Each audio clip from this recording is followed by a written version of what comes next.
V rubriki Glas ljudstva pa nocoj odgovarjamo Jakobu, ki nas sprašuje, kako lahko postanem kul? Dragi Jakob, ker mi o tem, kako biti kul, vemo približno toliko kot Lenart Žavbi v četrtek na Tarči, smo dovolili, da o tej temi spregovori nekdo, ki je kul vedno in povsod. Jakobu svetuje Janez J. Živijo Jakob.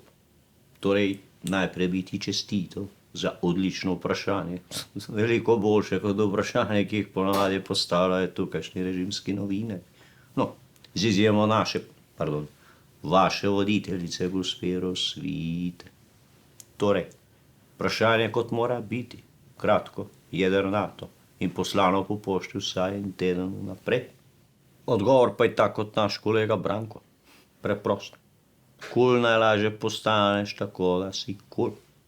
Kolega Franc Breznik je recimo hodil s Heidi Klum. To je kul. Ali pa Žan Mahnič, on je jager, ne? In to je kul. Aleš Hojs se je sprehajal s specialci po mestu. To je zelo kul. No, pa jaz imam mlajšo ženo, ne? To je tudi kul. In še zdaj dobro pomisliš, Jakob, ne? Kaj imamo vsi mi, ki smo kul skupnega? Boš na dobri poti, da tudi sam postaneš kul. Ker mi, ki smo kul, smo uredili, da lahko kjerkoli v Sloveniji postaneš kul. Na obrtniškem sejmu, na Stični mladi, na ulici, po pošti, če hočeš ali nočeš. Kjerkoli in kadarkoli. Moraš priznati, da je tudi to kar kul. Kar moraš paziti, ko postaneš kul, je, da nisi preveč kul, oziroma ful kul.